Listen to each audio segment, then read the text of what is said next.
दोस्तों, कैसे हैं आप लोग। एक बार वापस से आपका स्वागत है मेरे चैनल में। आज हम आपके लिए लेके आए हैं एक नया टॉपिक का नाम है हमारे कंकाल तंत्र। ये हमारे सिलेबस के लिए बहुत ज़्यादा जरूरी टॉपिक है। कई परीक्षा में इससे सवाल पूछे जाते हैं। बात करें मानव शरीर की, तो मानव शरीर का ढांचा हड्डियों का बना होता है। क्या होता है? मानव शरीर का ढांचा हड्डियों का बना होता है और सभी हड्डियाँ एक दूसरे से जुड़ी रहती है। क्या होता है? सभी हड्डियाँ क्या है, एक दूसरे से जुड़ी रहती है। हड्डियों के ऊपर मांसपेशियाँ होती है। क्या होता है? हड्डियों के ऊपर मांसपेशियाँ होती है जिनकी सहायता से हड्डियों को के जोड़ों को हिलाया और डुलाया जाता है। हड्डियों एवं मांसपेशियाँ क्या, हड्डियाँ और मांसपेशियाँ क्या, शरीर के आंतरिक अंगों की सुरक्षा भी करती है। जैसे हमारे थोरेसिक बोन होती है, स्टर्नम है, ये सब मिलके क्या करते हैं, हमारे जो हार्ट होता है, फेफड़े होते हैं, इनकी सुरक्षा करती है। मनुष्य के शरीर में 206 हड्डियाँ पाई जाती हैं। कितनी? 206 हड्डियाँ पाई जाती है। मानव शरीर का ढांचा बनाने वाले अंग को हम क्या बोलते हैं? कंकाल तंत्र कहते हैं। जो मानव शरीर का ढांचा बनाता है उस तंत्र को क्या बोलते हैं? कंकाल तंत्र कहते हैं। बात करें हम कंकाल तंत्र के कार्य की, तो कंकाल क्या क्या कार्य करता है उसके बारे में बातचीत करें। फंक्शंस देखें स्केलेटन की, तो कंकाल शरीर को एक निश्चित आकार देता है और एक निश्चित आकृति देता है। यदि हमारे शरीर से हड्डियों को निकाल दिया जाए तो एक मांस का लोथड़ा रह जाएगा जो कोई भी कार्य नहीं कर सकता है। इसलिए हमारे शरीर को एक निश्चित आकार और निश्चित आकृति देने का कार्य कौन करता है? हमारा कंकाल करता है। इससे शरीर को सहारा मिलता है। कशेरुकियों का शारीरिक ढांचा कंकाल का बना होता है। कशेरुकी मतलब जिनकी रीढ़ की हड्डी पाई जाती है उनको हम कशेरुकी कहते हैं। और उनके शरीर का ढांचा किससे मिलकर बना होता है? कंकाल से मिलकर बना होता है, जिससे शरीर के अन्य भागों को आलंबन मिलता है। बाकी जितने भी हमारे शरीर के अंग होते हैं इनको सहारा किसकी मदद से मिल पाता है? हड्डियों या कंकाल तंत्र के माध्यम से।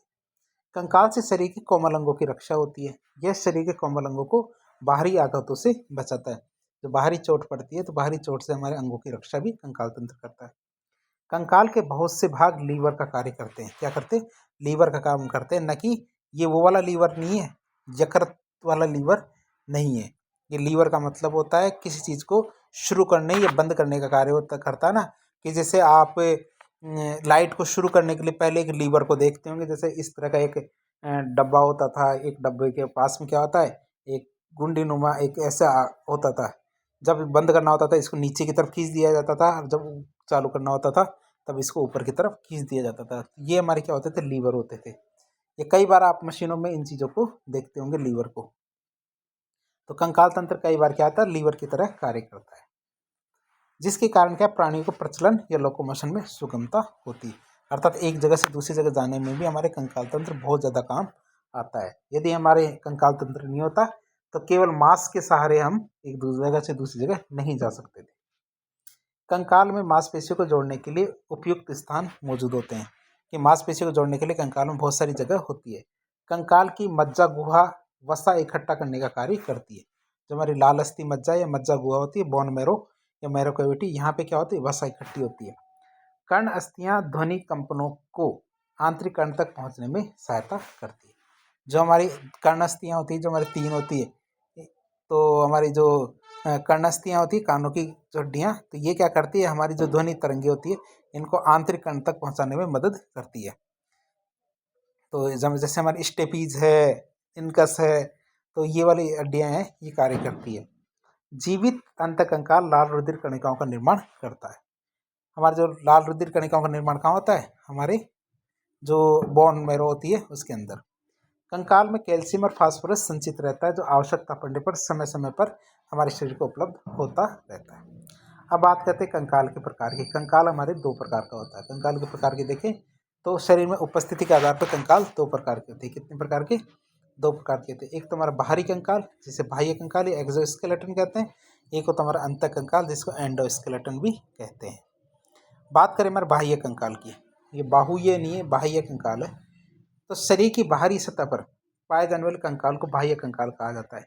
बाह्य कंकाल की उत्पत्ति भ्रूणीय एक्टोडर्म या फिर मेसोडर्म से होती है और त्वचा की उपचर्म या चर्म ही हमारी बाह्य कंकाल के रूप में काम करती है। आप जैसे शरीर के ऊपर देखते होंगे तो शरीर के ऊपर एक हल्की परत आपको देखने को मिलती होगी जो डेड स्किन की तरह होती है।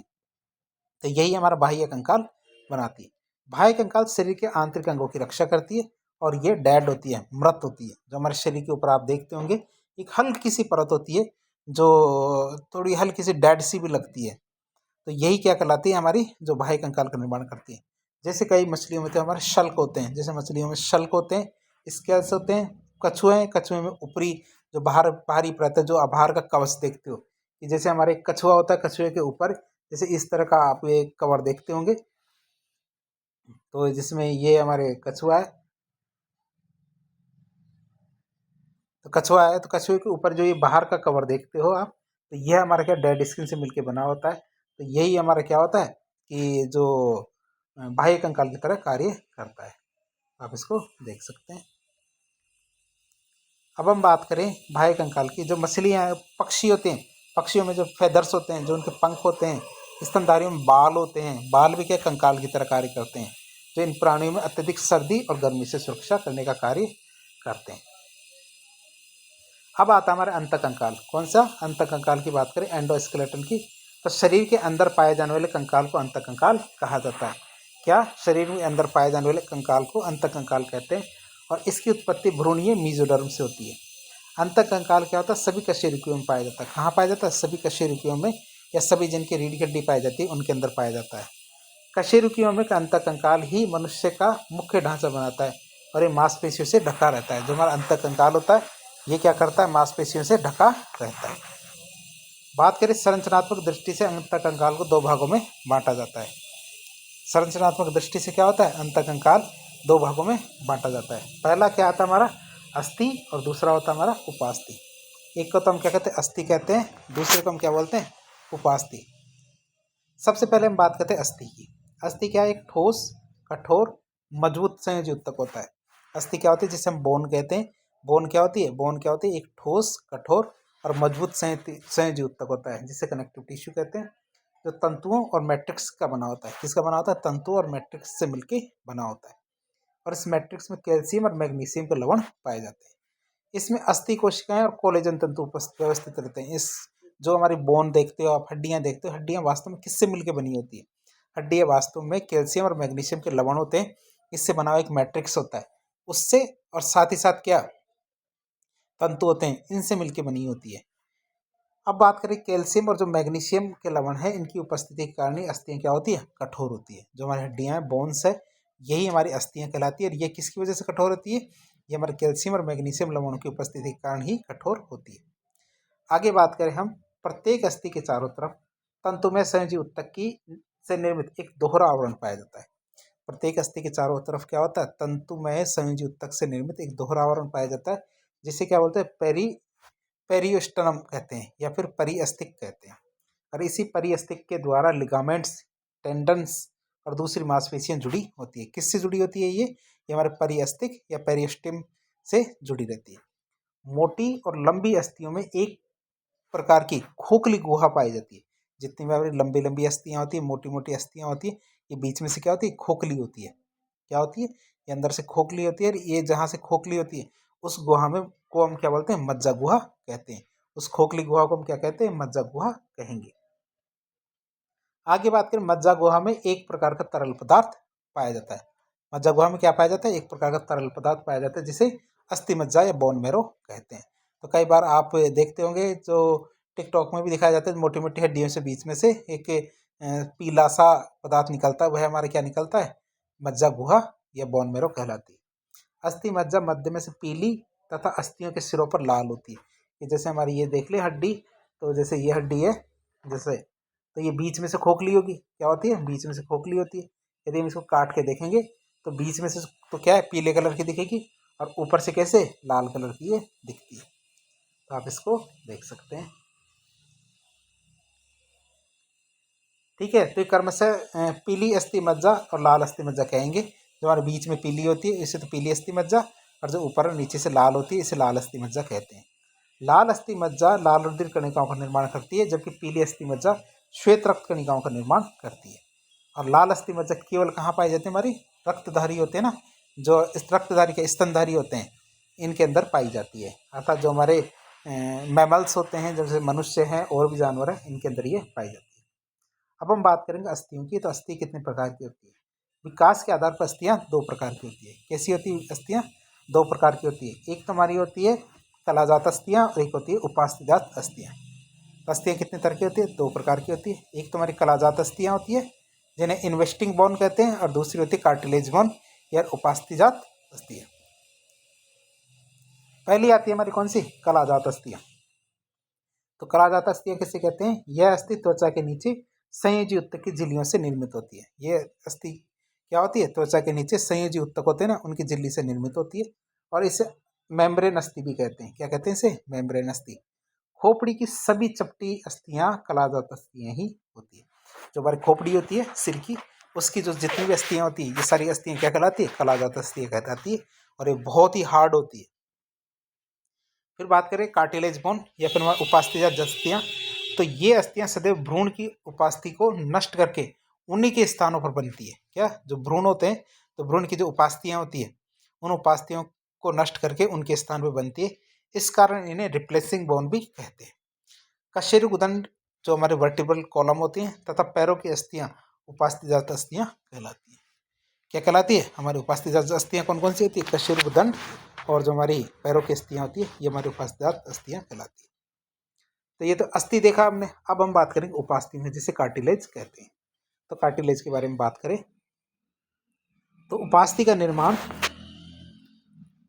निर्माण और कंकाली संयोजी ऊतकों से होता है। उपास्थि का निर्माण किससे होता है? हमारे कंकाली संयोजी ऊतकों से होता है, और यह भी एक प्रकार का संयोजी ऊतक होता है। यह अर्धठोस, पारदर्शक, लचीले जो ग्लाइकोप्रोटीन है इससे बने मैट्रिक्स का होता है। उपास्थि का मैट्रिक्स थोड़ा सा कड़ा होता है। इसके मैट्रिक्स के बीच बीच में रिक्त स्थान में छोटी छोटी थैलियाँ पाई जाती है, जिसे हम क्या कहते हैं? लैकुनी कहते हैं। जैसे हमारे नाक के बीच में पाई जाती है। नाक के बीच की जो हड्डी होती है ये उपास्थि की बनी होती है। कान की हड्डियाँ होती है, ये उपास्थि की बनी होती है। कई बार क्या होता है, हमारी शरीर में नर्म नर्म हड्डियाँ होती है। हड्डी तो होती है लेकिन कैसी होती है? नर्म होती है। इनके बीच बीच में थैलियाँ होती है, जिससे क्या कहते हैं? लैकुनी कहते हैं। और लैकुनी में एक प्रकार का तरल पदार्थ भरा रहता है। लैकुनी में क्या होता है? एक प्रकार का तरल पदार्थ भरा होता है। लेकुनी में कुछ जीवित कोशिकाएं भी पाई जाती है, जिन्हें हम क्या कहते हैं? कॉन्ड्रोसाइट्स कहते हैं। तो लेकुनी होता है, तो लेकुनी के अंदर जो लेकुनी किसे कहते हैं? जो छोटी छोटी थैलियां होती है बीच बीच में, वो लेकुनी है। और लेकुनी में कुछ जीवित कोशिकाएं पाई जाती है, जिन्हें क्या कहते हैं? कॉन्ड्रोसाइट्स कहते हैं। इसके मैट्रिक्स में इलास्टिन तंतु और कोलेजन भी पाए जाते हैं। उपास्थिल उपास्थियों के चारों ओर एक प्रकार की झिल्ली पाई जाती है, जिसे हम क्या कहते हैं? पेरिकॉन्ड्रियम भी कहते हैं। जो झिल्ली इसके चारों तरफ पाई जाती है उसे पेरिकॉन्ड्रियम कहते हैं। तो हमने ये अस्थि और उपास्थि के बारे में देखा। अब हम देखेंगे जॉइंट्स के बारे में। दो हड्डियों के बीच में जॉइंट्स पाए जाते हैं, जिनकी वजह से हड्डियां एक जगह से दूसरी जगह मूव करती है। तो हम जॉइंट्स की बात करें, कंकाल में वह स्थान जहां पर अस्थियां मिलकर हिलडुल सकती है उन्हें हम कहते हैं जॉइंट्स। संधि बनाने वाले प्रत्येक अस्थि के सिरे पर उपास्थि की एक परत होती है। क्या होती है? संधि बनाने वाले प्रत्येक अस्थि के सिरे पर क्या होता है? उपास्थि की एक परत होती है। और दोनों अस्थियों के बीच मध्य क्या है? एक गुहा होती है, जिसे साइनोवियल गुहा कहते हैं। साइनोवियल गुहा में एक द्रव भरा रहता है, जिसे साइनोवियल द्रव कहते हैं। और साइनोवियल गुहा को स्तरित करने वाली एक पतली झिल्ली होती है, जिसे साइनोवियल कला, साइनोवियल मेम्ब्रेन कहते हैं। दोनों अस्थियां एक दूसरे के लचीले लिगामेंट्स के द्वारा जुड़ी रहती है, जो कि क्या है? अस्थि को मोड़ने में सहायता करता है। तो हमने देख लिया अस्थियां किस तरह से मूव करती है। अब बात करते हैं मूवमेंट की या संधियों के प्रकार। गति के आधार पर संधियां तीन तरह की होती है। एक तो हमारी होती है पूर्ण संधि, एक होती है अपूर्ण संधि, और एक होती है अचल संधि। कौन कौन सी? एक तो हमारी होती है पूर्ण संधि, परफेक्ट जॉइंट्स। एक होता है हमारे इम्परफेक्ट जॉइंट्स, एक होता है हमारा फिक्स्ड जॉइंट। एक एक करके इनके बारे में देखिए। सबसे पहले आती है हमारी पूर्ण संधि। सबसे पहले आती है पूर्ण संधि। तो अस्थियों की वह संधि जिसमें संधि करने वाले अस्थियों को विभिन्न दिशा में घुमाया जा सकता है। हम चाहे जिस दिशा में इसको घुमा सकते हैं। इनको हम क्या कहते हैं? पूर्ण संधि कहते हैं। उनमें गति होती है, पूर्ण संधि कहलाती है। इस प्रकार की संधि में जो अस्थि पाई जाती है उसके सिरों पर उपास्थि की एक पतली परत होती है। इस प्रकार की संधि में क्या? अस्थियों के जोड़ों पर लिगामेंट्स पाए जाते हैं।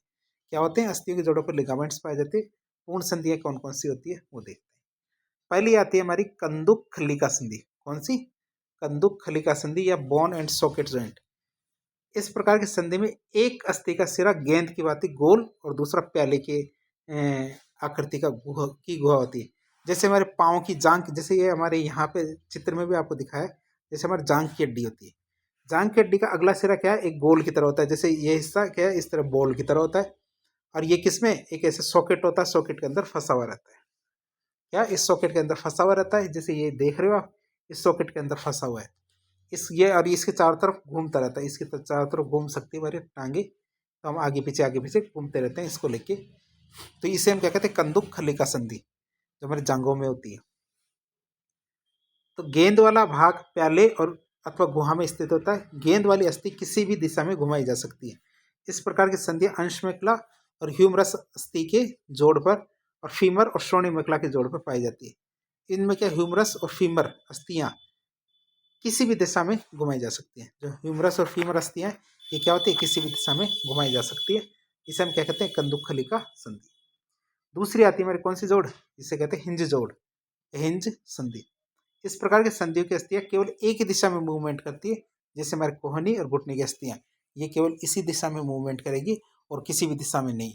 जैसे हमारे घुटने की हड्डियां होती है, ये भी आगे पीछे ही मूवमेंट करती है। इस जॉइंट को हम कहते हैं हिंज जॉइंट। जैसे कि हमारी ये है कि इसमें भी क्या है कि जैसे ये केवल इधर ही गति करेगा, इसके अलावा ऐसे गति नहीं कर सकता ये जॉइंट। तो ये आप देख सकते हैं, ये केवल एक ही दिशा में गति करते हैं। इसे कहते हैं कोर संधि या हिंज जॉइंट कह सकते हैं।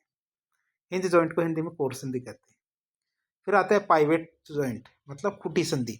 इस प्रकार की संधि में एक अस्थि खूंटी के आकार में स्थित होती है। क्या होती है, एक अस्थि खूंटी के आकार में स्थित होती है और दूसरी अस्थि इसके ऊपर हिल डुल सकती है। इस प्रकार की संधि मनुष्य के द्वितीय कशेरुक के ओडोंटो ओडोन ओडोंटोइड प्रवर्त या करोटी है ना, इनके बीच में पाई जाती है। जैसे हमारी ये वाली संधि है, ये वाली जो संधि है, तो ये वाली संधि क्या है, गर्दन को इधर उधर तो मोड़ सकती है और आगे पीछे भी मोड़ सकती है। तो ये हमारी क्या खूंटी की तरह, जैसे हमारे किसी खूंटी के ऊपर जैसे गर्दन को टांक रखा है, उस तरह से कार्य करती है। तो इस संधि को हम क्या कहेंगे, हम कहेंगे खूंटी संधि या पाइवट संधि। फिर आती है हमारी ग्लाइडिंग संधि। कौन सी संधि, ग्लाइडिंग संधि। ग्लाइडिंग का मतलब होता है फिसलना। इस प्रकार की संधि में अस्थियां एक दूसरे के ऊपर फिसलती है। इस प्रकार की संधियां क्या करती है, कशेरुकाओं के संधि प्रवर्ध के मध्य और रेडियस और अल्ना और कार्पस के मध्य पाई जाती है। जैसे हमारे कोहनी, ये हमारी जो हथेली है उसके पास की हड्डी, हमारे पैरों के पास की हड्डियां, जैसे ये यहाँ की हड्डियां होती है, ये एक दूसरे के ऊपर फिसलती है। क्या होती है, एक दूसरे के ऊपर फिसलती है, तो इसे हम ग्लाइडिंग जॉइंट्स कहेंगे। अगली आती है हमारी सैडल संधि। कौन सी संधि, सैडल संधि। सैडल संधि की बात करें तो यह संधि भी कंदुक खलिका संधि की तरह होती है। दोनों बस अंतर इतना सा है कि इसमें न तो पूर्ण गेंद बनती है न ही पूर्ण प्याला। इस प्रकार की संधि हमारे अंगूठे में बनती है। किस तरह बनती है, हमारे अंगूठे में बनती है। क्या होती है, हमारे अंगूठे में बनती है ये वाली संधि, इसको सैडल जॉइंट्स कहते हैं। तो ये तो हमारी पूर्ण संधि होगी। अब आती है हमारी अपूर्ण संधि या इम्परफेक्ट जॉइंट्स। इस प्रकार की संधि में अस्थियों के मध्य सिनोवियल संपुट और लिगामेंट्स नहीं पाए जाते, जैसे जबकि हमारी पूर्ण संधि के अंदर ये पाए जाते हैं। इस संधि में पाई जाने वाली अस्थियों में थोड़ी थोड़ी गति देखने को मिलती है। क्या होती है, थोड़ी थोड़ी गति देखने को मिलती है। इस प्रकार की संधि मनुष्य की श्रोणि मेखला की प्यूबिस अस्थि के मध्य होती है। क्या होती है, जो हमारी प्यूबिस अस्थि होती है उसके मध्य होती है। अपूर्ण संधि कशेरुकाओं के बीच अस्थियों में भी पाई जाती है। अब हम बात करेंगे अचल संधि। किसकी, अचल संधि की। तो इस प्रकार की संधि में क्या, संबद्ध अस्थियां बिल्कुल हिलती डुलती नहीं है।